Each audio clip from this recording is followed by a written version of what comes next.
champions with me. Congratulations to the De La Salle University Lady Spikers.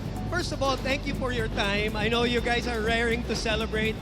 Angel, simulan ko muna sa'yo bago yung team, ano? Sinabi ko na yun at early part ng season, parang pumasok ka na may kakaibang focus, may kakaibang patience.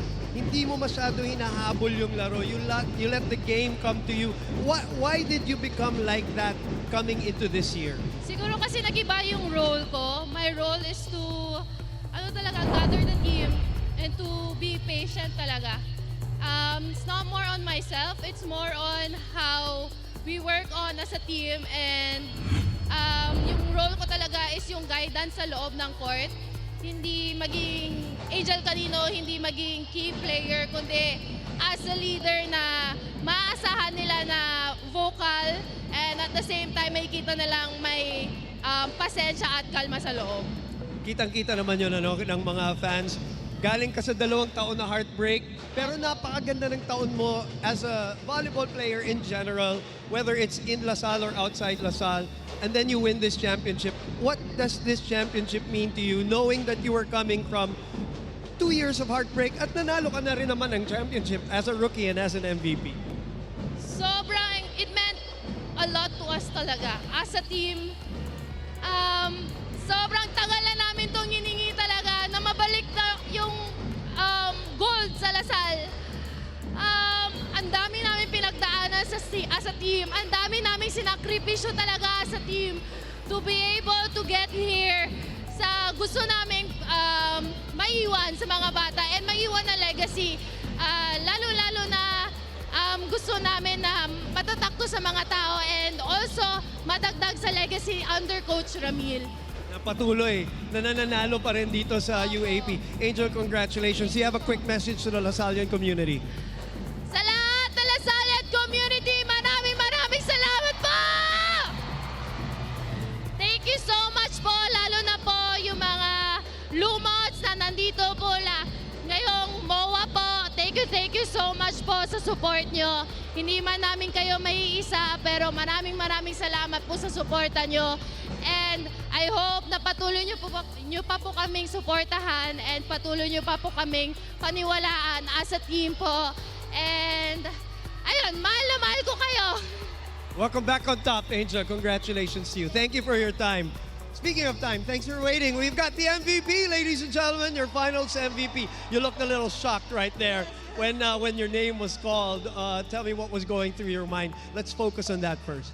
Of course, I was very surprised, confused, because in my opinion, all of us are MVPs. Sure. Every single person worked so hard from the beginning of the season, no, even preseason up until now. So me getting that is on behalf of everyone else. Tell me what preseason was like, because you guys came in with just a different focus, a different demeanor, a different aura. Tell me what happened during the preseason that you can tell us, of course. It's as simple as discipline. Discipline, waking up every day, showing up, being present, and having that goal from the very beginning. At the end of last season, we had the goal that we're going to be champions. And we worked hard toward that goal every single day and stay disciplined to that. All right, couple of questions for you, Shavana. 16-0. It looks easy, especially in the finals where you didn't drop a set. Tell me, how hard was it, even if on the surface it looked easy with a perfect season? No one but our team will know the struggles that we went through. We have climbed mountains. We have gone through so much as a team. By the end of the day, we showed up together, and that's why we won this championship, because we stayed together no matter what. Personally, for you and your story, we've already documented, your rise from, not knowing how to play, and now here you are, finals MVP, champion. What does this mean to you, personally first? It just means more personal growth. This isn't the end. This is just the beginning of our legacy. There you go. Any message to the Lasallian community for you? Thank you to the Lasallian community. We couldn't do this without you. Please continue to support us and this new journey that we're going to go on. All right. Champion, congratulations. Champ, congratulations. Maraming salamat sa oras, Angel Canino and Shavana Laput. Jamie, back to you. Now, discipline was the theme for the DLSU Lady Sparkers. It definitely showed all throughout this season. Now, let's turn it over to Sophie Espiritu with Amy Provido and Ashana Nuna. Go ahead, Soph.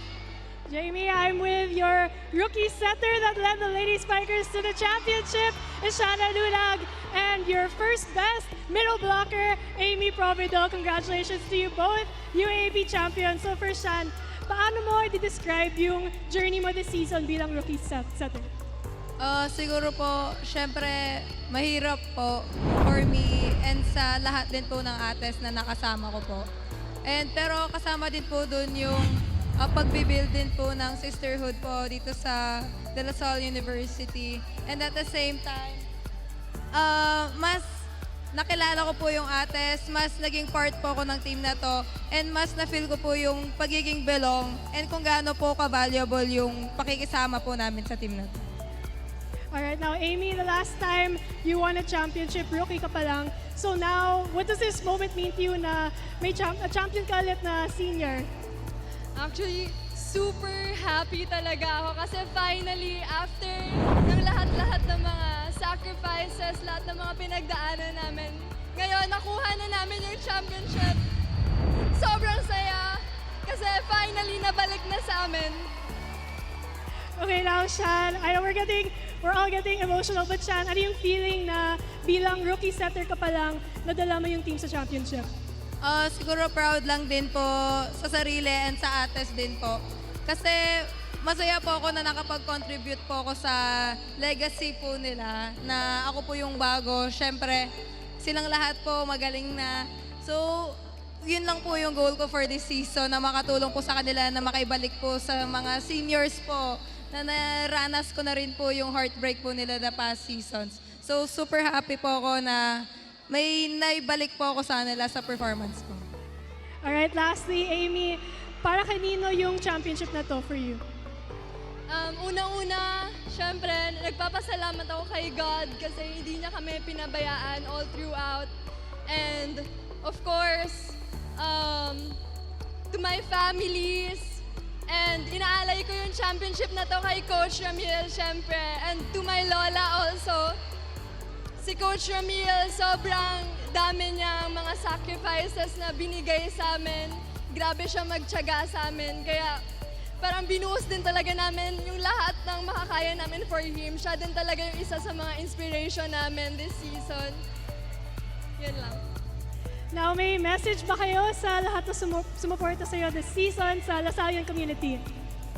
First of all po, gusto ko din po magpa-thank you sa family ko po na galing pa pong Angeles ay nanood pa po dito. And sa friends ko din po, sila Aina, Ange, Vicky po, na nandyan lang lagi sumusuporta.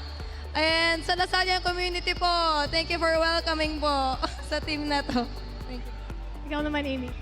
Ako, gusto ko lang din pasalamatan yung family ko na nandito ngayon from Iloilo. And gusto ko din pasalamatan yung Lasallian community. Thank you so much po sa suporta at pagmamahal na binibigay nyo. Mahal na mahal po namin kayo. Maraming salamat po sa pagtitiwala at walang sawang pagsuporta sa amin. Thank you po. That was your UAP champions, Shana Nunag and Amy Provido. Back to you, Jay.